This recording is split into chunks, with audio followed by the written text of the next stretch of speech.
the book. Take a look at them when we break, and I want to ask Karen, has the cherry mine disaster ever been depicted in a movie? No, there is a screenplay written about it, and I think the screenplay is better than my book. And it has not been picked up by anybody to make the movie, but it's a fabulous screenplay that's waiting to be filmed. Okay, well, if you had some mafia figures in it, it possibly could have done made.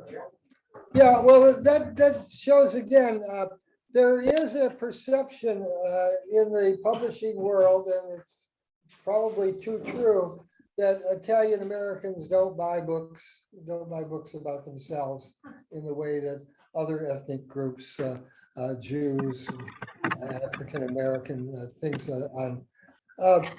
Then this is, let's see, Frank, you want to tell people about our trip, quickly about our trip to Cherry? All right, I did not know about Cherry, and a dear friend of mine in Chicago, Carlo Bonilla, he said, hey, let's, this happened, let's take a ride there. So I invited Dominic, and he said, sure. So the three of us one Saturday before the pandemic, so I guess it was probably back in 2019. No, I'm sorry, it was a Sunday. It was a Sunday. We drove down to Cherry, didn't tell anybody. Luckily, the library was open, and we went in and we told them we were from Chicago and whatnot. They were just so happy and thrilled that we came and showed us everything. And we had been invited back to speak to some Italian society there, but that's when the pandemic hit, and that was the end of it. But I'm thankful to my friend Carlo because I didn't know about it, and it was a very good, important day for me, and the fact that we had Dominic with us as well. So I have not read that book. I will be getting the book today, and I'm going to be reading it. Yeah, that's Yes. another aspect of our work here today is to buy each other's books. And we should, on Amazon, in person, to buy each other's books. This is a little bit of encouragement. We know nobody's going to get rich on these things, but it is satisfying to know that other people will put out a little bit of money for it. Can I ask Dominic to not just buy them, but after you read them, leave a review on Amazon, because that's very important to the algorithms and how they get Yeah. more Yeah, exposure. so I want everybody in the room to take up the flyer that was placed on your desk of all the books that we've published. Go on Amazon and review them positively. Okay, our next speaker is someone who's new to me, but not so much. We have the nodding acquaintance from the Italian American Studies Association. And that's another organization that you might want to look into. It's been going for since the early 1970s, and it encourages scholarship, mainly scholarship, but also creative writing in the subject of Italian American history and culture.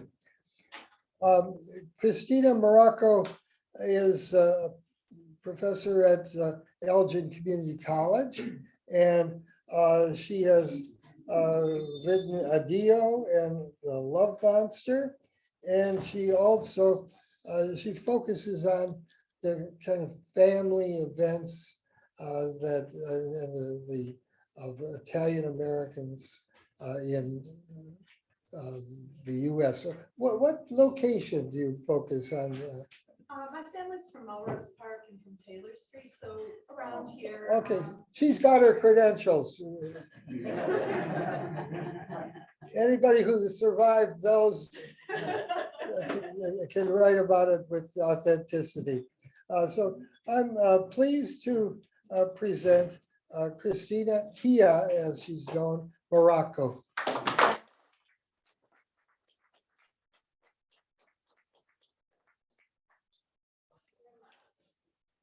And my glasses, so. Okay, you got it. I'm gonna set my timer so I don't go forever. I set mine and then I stopped and then I didn't know how to turn it back on again. Right, Don't do that. right. So I'm going to read to you. I'm going to read to you from this book. I'm not going to read an entire story. I'm going to read a section of 3 different stories. The book is called Addio, Love Monster, and it is linked short stories. So it becomes a novel through short stories. But before I do that, I want to thank Karen, who has encouraged me forever to write, and Fred, who was also my outside reader for my dissertation on Italian American literature and the evil eye at Northern Illinois University. So I do want to say that the community of Italian American writers is a strong one, and it's an encouraging one. Making connections, talking to people can really help you when you feel you're alone in the writing. So this book will be released by Ovunque Siamo on the 1st of June. So it's coming up really close. We just couldn't get it quite out for today.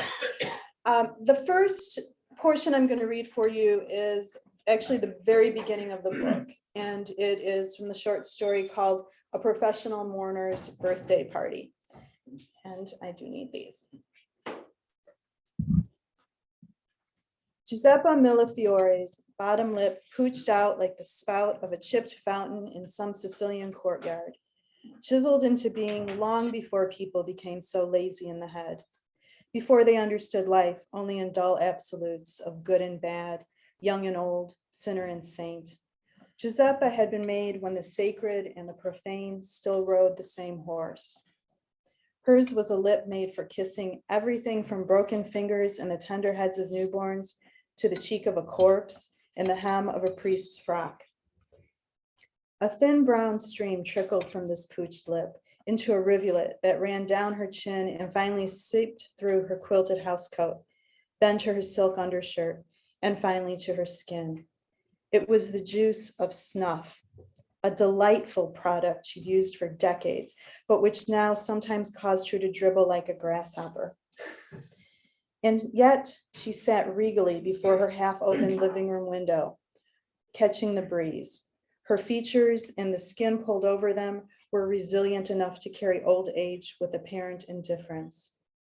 From her chair in the parlor, Giuseppe could hear her 2 grown daughters gabbing away in the kitchen about the soldiers coming home from the war, about how Hitler had killed himself before anyone else could do the job, about the price of sugar. They spoke in Sicilian now, and as she listened, she pressed her rounded shoulders against the padded back of her platform rocker to straighten out her neck and lift her ears. Giuseppe had rocked for some part of every day in this chair for most of her life, but it had never before been the mindless rocking of leisure, not until today. The chair's Victorian solidity, the squareness of the platform itself, reassured her, though, that somehow she still belonged in this changing world. Today would be her 75th birthday, and because of that, she had been told, as if she were an infant, to wait patiently for her party to begin, even though she was strong as an ox and capable of helping. This she had been told by her eldest daughter, Lucia, who preferred to be called Lucy, and who would determine when it was time for Giuseppe to get up. Lucy liked to be in charge, and that made Giuseppe bristle. In fact, there was a lot of bristling between the two. This mother and daughter, had they been Americani, would have been estranged. But because they were still Sicilian, such a thing was impossible. So they made do by never looking one another in the face at the same time. Her other daughter, Filomena, who was also in the kitchen, she was easier. And then there were all the boys. But of course, they were not in the kitchen, just her daughters, her youngest and oldest children.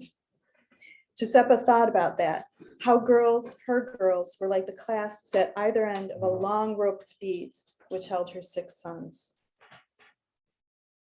Oh my God, she's all dripped up again, Lucy griped to Phil, her hiss floating out of the kitchen on the dust motes. Would you just look at her? Like a big brown shit from head to toe. Giuseppe heard Phil murmur in agreement. And she won't wear a bra, not even today. You just watch. She's gonna ruin this party. It was a lot of words to say about someone in the next room, Giuseppe thought. But then again, easy for a big mouth. Molto facile. The old chair creaked as she rocked it fast, readying something to say. She took a deep breath. Just so you know, no bra, no never, she called out sweetly. No mai. You hear what I say? Giuseppe chose her English words very carefully, and she never shouted. It wasn't necessary. Shouting was brutta figura. In Sicilian, she added for good measure, you may wear what you prefer. I will wear what I prefer. You want to wear a bra? You wear 10 bras. Please do. You don't have 10? Here's my pocketbook. When she was finished, Giuseppe leaned back and enjoyed the feel of her silk undershirt everywhere it wasn't damp. Silk, warm in the winter and cool in the summer, was all a woman needed. Bras were harnesses meant for horses and prostitutes. She knew she was in the right. Assolutamente. So that is Giuseppe and that is Lucia, and the rest of the story, we'll get to the bottom of their friction, where it comes from and where it ends up. So the next story I'm going to read from is called Midnight Mass, and this is about halfway through the book. And this family has a tradition. They're Catholic, and the mothers and the grandmother and the children all go to midnight mass. And the fathers stay home and they get the Christmas tree and they wrap the presents. And that way everyone thinks that there is a Santa Claus, which is kind of this new tradition for them as well. So this is Nicky Millefiore, and he's one of the sons of Giuseppe, who we just met. And he's at home wrapping presents. I have to put these back on. Nicky, as all good parents do, worried about his own death. Wondered what would become of his children if he dropped dead on his front porch, or here on the rug wrapping presents, or down at the freight yard any day of the week. He wasn't a young man anymore. Not that that mattered. Young men died too. Nicky's fear of his own death was why he believed so zealously in life insurance. Since he'd been in touch with Gerber, he knew that no matter what came, Big John, Dolores, and Teddy would not have to leave school, would not go milkless, would not dress in rags. In fact, the insurance man had said they'd probably be even better off than ever before. Nicky had a habit of thinking in paths that were constructed to avoid, but somehow they always led to the worst thing about his own father's death, the very worst. Tonight, he wandered his mind paths with care, wrapping a caramel and brown mint green sweater for Big John. He struggled, slapping at the sweater several times to get the long arms to stop flailing in the wrapping. But try as he might, both the arms and his own mind outwitted him. That awful memory came shuffling across decades to meet him like an old ghost. And it came out of the same basement where his children and wife now sipped espresso and sucked the hard shells off their confetti almonds. There, a few feet past the folding tables and the cold metal folding chairs, in the deeper corner of Mama's basement, stood a cement sink. It was cavernous and double-sided, with its bottom drains open like mouths. There was one just like it in every house up and down the streets. And yet the one in his mother's basement was the most troubling. It had been 2 days after Papa's death that he'd seen, no, more than that he'd watched those drains, mouths sucking down Papa's blood. He shouldn't have seen it. He should have stayed outside under the Bartlett pear tree where he'd been shooting marbles with his older brothers, a game to keep them out of the way. But he'd come down through the side door looking for his mama. There was a man banging at the front door selling pots and pans. The man said, "Find your mother."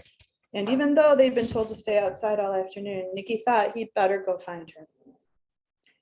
His mother was not in the basement, nor was her frizzy-haired cousin Rocca, who'd come on the train from New York to help with the death. Zia Rocca was a healer like Mama, and maybe even more powerful because she was bigger and faster.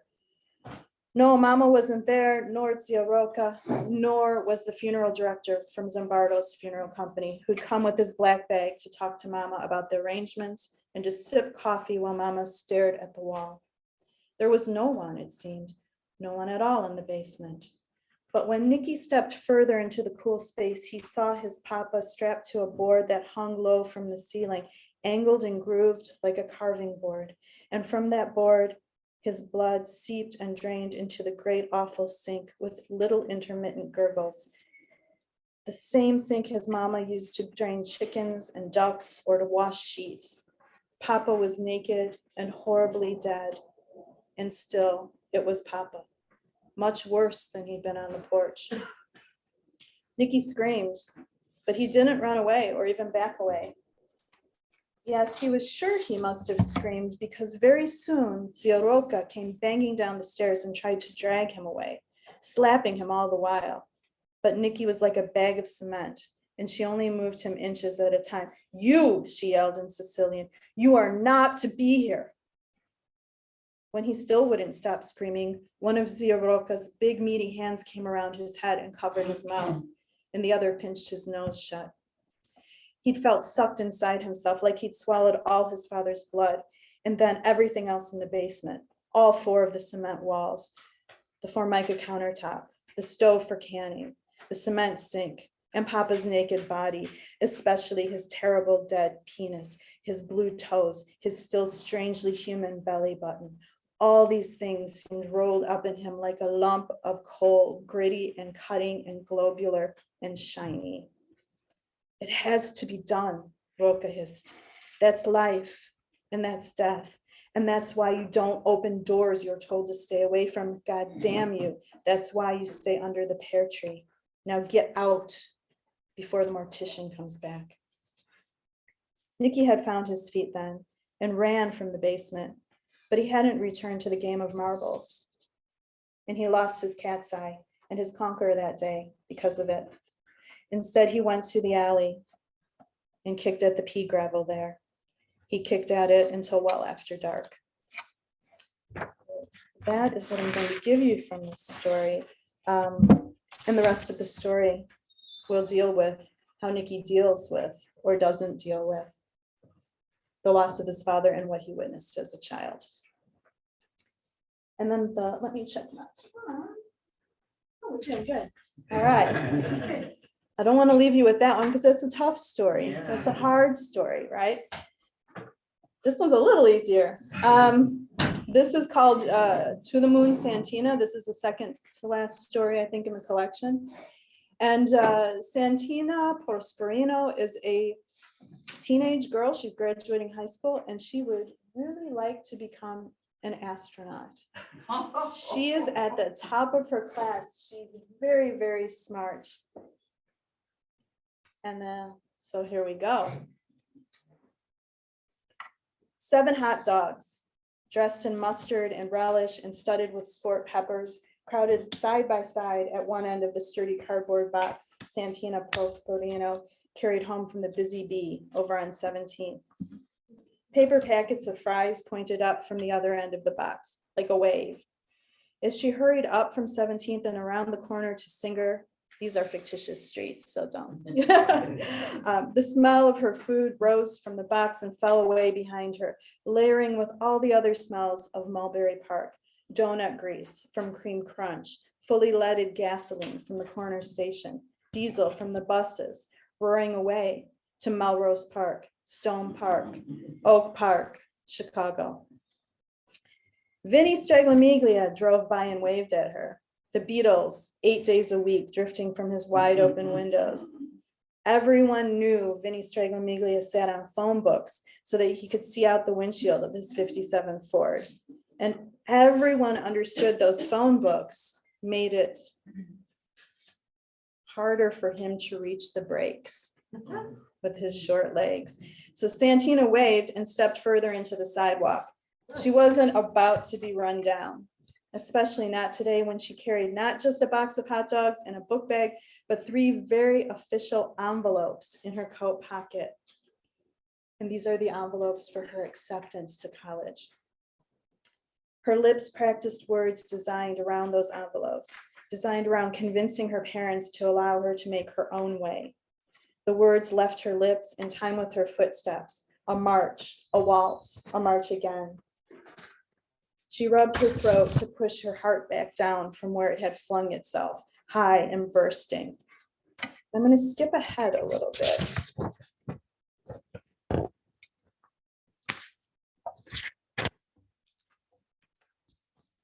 Hands full, she banged the metal storm door of home with her knee, taking care to hit it just hard enough to be heard without aggravating her parents. This she did without spilling a single fry and nearly losing her balance only twice. When her tidy mother pulled open the door, Santina stepped over the threshold, out of America and into another place altogether. It was some kind of minor kingdom or principality of Naples, and it was ruled by her father, King Massimo Prosperino. He sat at the kitchen table, a long stalked bunch of finocchio, his scepter, a shining white cup of black coffee, his chalice. He needed no crown. Anyone would know Santina was the king's daughter. She wore his hawk's nose high in the middle of her face, just like he wore his. And he greeted her with paternal joy. But they were different as well. Santina, tall and fluid, with a neck everyone thought swan-like, and a head like a delicate egg.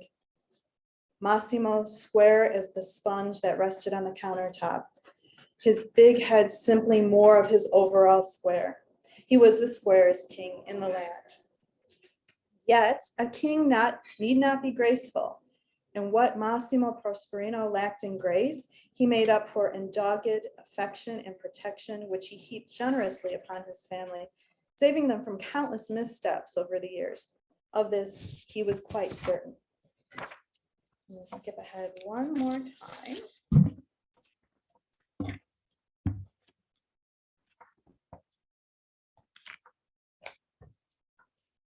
So as we meet her again, Santina has kind of let the cat out of the bag a little bit. So we're getting the kind of the tail end of that. Okay.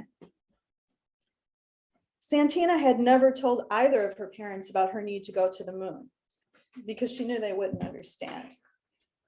But now she gripped the underside of the formica table and shouted about the moon. Moon, moon, Massimo shouted back. What do you want to do? Kill your mother? Moon, you want to see the moon? Go out in the garden. It's there almost every night. But you don't even, listen, Santina, no moon. That's the end of it. You're not allowed to go to the moon. And no crazy college either. I gave you choices. Secretarial school, or beauty school, those will never get me to the moon. No, my papa, my. Santina's forehead hit the table as she flattened herself. Put your head up when I talk to you. He looked at her with real sincerity. Hey, I see you wearing lipstick all the time. You'll like beauty school. You see. But I don't want to be that. Wanna? Don't wanna? No wanna, don't matter. You are not going to college. You think I don't know what goes on in those colleges? I know. What kind of father would I be to send you to one of those places? Nothing goes on. Everything goes on. If you try to go to these colleges, you hear me. Listen, if you do this, you cannot be my daughter anymore. But I mean it, you cannot be. Massimo reached for his daughter's head again and kissed her sore forehead, bending it to him like one pulls the branches of a willow to cut a switch. She seethed and bent at the same time. It's just a little bit more. So as you can imagine, she goes to her room, and what else is there for her to do? She goes to her room to cry. So we meet Santina in her room. Outside Santina's window, old Giuseppe Millefiore shuffled almost imperceptibly along the sidewalk, pushing her black baby buggy as she made her way home from the grocery. She used one hand to push and the other to paddle back a white chicken with a small red comb that wouldn't ride peaceably with the other shopping goods, cans and sacks of cornmeal and flour. Despite her sad fury, Santina watched the scene as it passed before her. The chicken's beady eye looked at Santina and made her cry even harder. Such was the chicken's predicament. The old woman tried to stuff it back in the buggy with both hands, now pushing the buggy with her middle. The chicken disappeared from sight for a moment, and all seemed well, but then the tiny head emerged with new vigor. The nervous bird struggled, and the woman shuffled inch by inch along the sidewalk until finally Giuseppa threw up one hand that wasn't battling the chicken. She grasped the chicken's bony head with her bony fingers and swung the uncooperative bird in a great figure eight, snapping its neck. Santina screamed softly into her hand as Donna Giuseppa put the chicken back in the buggy where it lay quietly. She watched the dead chicken and the old woman process out of sight, removed her hand from her mouth, and wondered how she might proceed. Only Anglo girls ran away. Maybe secretarial school wouldn't be that bad. No, it would be horrible. She had to figure something out, but she had no idea how to do that. Santina plucked at her chenille bedspread, making a small hill of plucked out threads. She sobbed and rocked and hatched impossible plans. And that is it.